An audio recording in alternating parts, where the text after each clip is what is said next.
Bonjour et bienvenue dans votre journal de la culture. Troisième édition de Casamance en fête, présentée par Yirmandé Édition au Centre culturel Blaise Senghor ce samedi 6 décembre 2025 à partir de 9h au programme découverte, plats traditionnels, musique, art, exposition et concerts en live, des artistes en vue de la Casamance, un programme riche et varié pour promouvoir la diversité et la richesse de la culture casamançaise. Voici Moussa Sané, président de l'association Yirmandé, qui revient sur ce programme. De Yirmandé, qui est un GIE mis en place par une de nos sœurs qui vit aux États-Unis, du nom de Dologo Diaby. Son objectif, c'est d'aider des personnes en difficulté sans pour autant être identifiées. Yirmandé pratique beaucoup d'activités à qui les personnes peuvent en bénéficier, à savoir le commerce général, la vente d'objets d'art. Elle est dans la culture, elle est dans la musique, ainsi qu'elle est dans le maraîchage, l'agriculture, l'horticulture, l'élevage, le transport et j'en passe. En tout cas, elle pratique beaucoup d'activités. C'est la raison pour laquelle on organise des événements, des activités culturelles partout dans le monde pour essayer de regrouper des fonds afin de pouvoir assurer nos dépenses en tout cas. Même demain, on a une journée culturelle nommée la Casamance en fête. Et je profite pour lancer un appel à tout le monde, à toute la population sénégalaise, de venir se joindre à nous pour essayer de montrer la population sénégalaise la culture de la Casamance. Donc la journée du samedi va être démarrée de 9h par la mise en place des matériels. Il y a aussi l'accueil des invités et des parrains. Il y a aussi l'exposition d'art que nous avons donné aussi. Nous allons essayer de montrer nos arts casamançais. Il y a aussi la prestation des troupes. Il y a des troupes qui viennent de la Casamance, qui vont essayer de nous montrer aussi la culture de la Casamance. Il y a aussi la danse des masques qui est là-bas aussi. Il y a aussi la vente des plats traditionnels que nous allons avoir demain aussi. Il y a aussi le concert. On a des artistes de la Casamance qui vont essayer de montrer leur talent. Maintenant, je lance un appel à toute la population sénégalaise. Et puis nous reparlons de la fresque dédiée à la cause des enfants de Gaza. Voici l'artiste Germaine Antagaï qui nous explique les moments de préparation avant de s'exprimer sur la toile en question.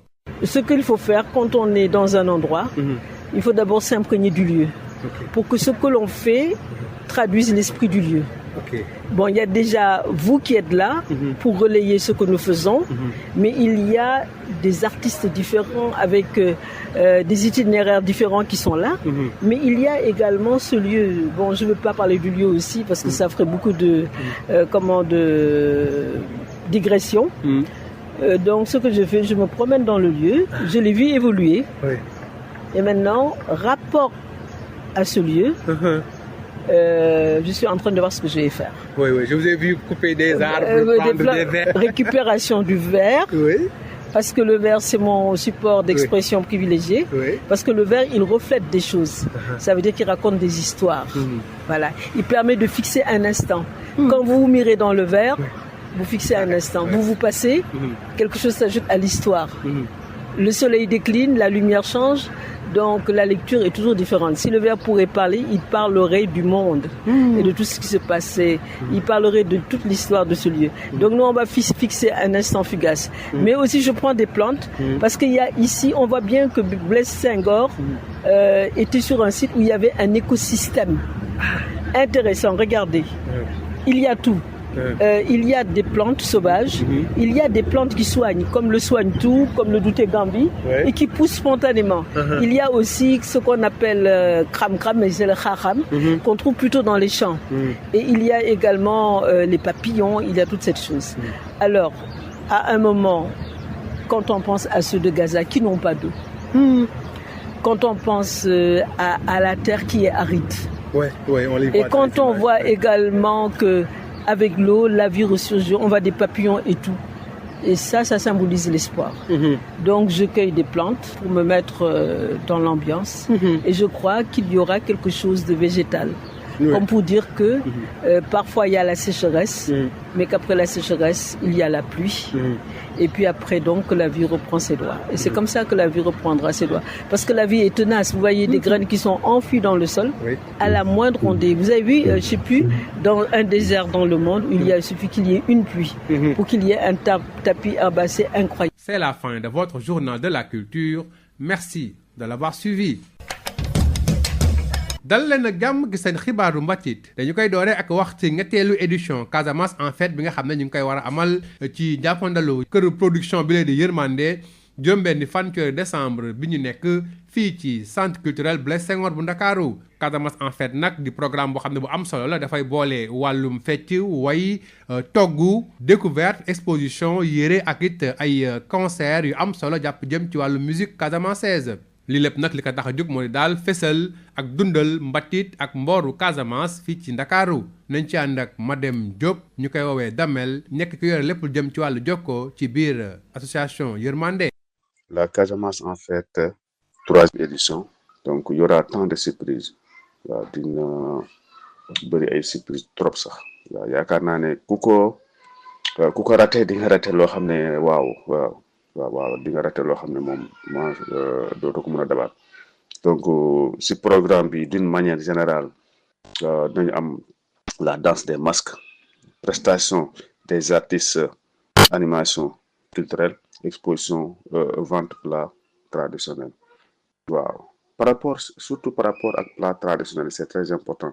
Donc yaakaar naa ne plat wu Casamance mu nekk loo xam ne ay plat yu naturel la ay plat yoo xam ne sérieusement ku ko goûter benn yoon yaakaar naa ne di nga ko bëggaat te am na ñoo xam ne ñu ngi nekk fii nekk Casamance gëj nañ ko goûter gëj nañ wuti donc le jour boo ñëwee di nga découvrir tous ces plats nga xam ne plat traditionnel.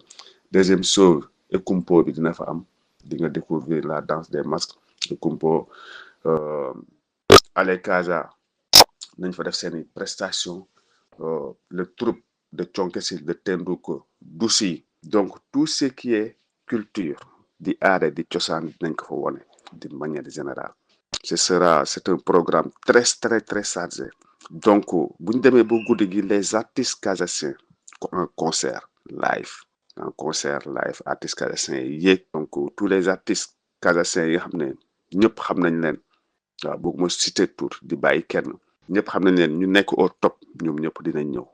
Sérieusement ñoom ñëpp nañ ñëw mun naa citer quelques lu si dem ay Leba Egat et tout consort ñoom ñëpp nañ ñëw donc mu amaat beneen surprise boo xam ne si sa daloo mu ngi koy ne ñëw may ko Sénégal may ko Casamance waaw dina def concert en live donc événement bi mu ngi noonu même dina am exposition artisanale et tout donc daal au programme daal chargé na trop waaw la Casamance en fait mooy li may wax à chaque fois rek.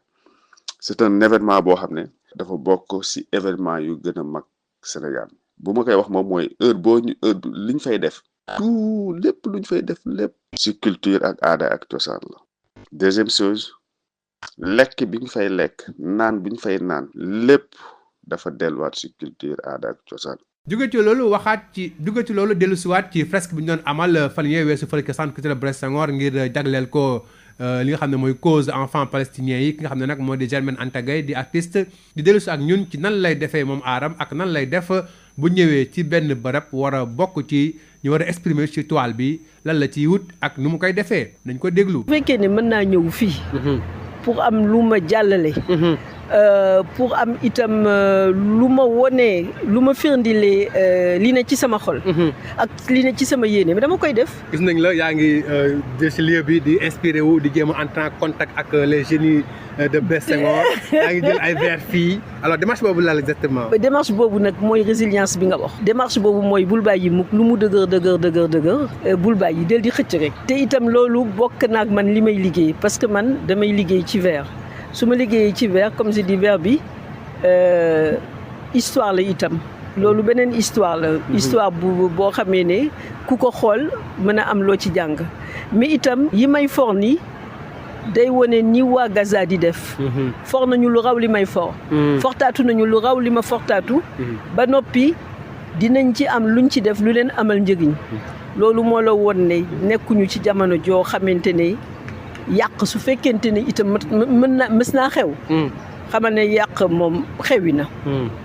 lu nekk da nga koy jël nga xool ko seet loo ci mën a def li da ngay def day am da ngay dundal beneen jamono ci li nga foog comme ni sama mbokk yi doon wax soo solee sa basin ba mu yàgg ba nga xamante ne melatul na mu meloon nga cub ko ñu ne kii de basin wu deuxième jamono la waaw ñoom nag def nañu deuxième troisième centième jamono ju dul jeex rek lu taxaw ci ñoom ñoo am luñ ci def te itam ñoo ngi woon seeni ay doom naka la nit war a doxalee wante toog ne yàcc rek ne waaw fi dara amu fi waaw sonn nañu waaw ku ñu dimbali mais loolu mënul ñàkk parce que nit rek la soo amee lu la jaaxal da nga koy jooytu mais il faut aussi nga jéem a seet noo dépassé situation bi su fekkente ne am na lu juddu ci sa xel ba nga am loo ci def ba ay nit jëriñoo ko loolu mooy njëriñ bi nit da ngay am njëriñ. fii la ñu ndar keppee seen xibaaru mbatit jërë ngeen jëf ci déglu bi.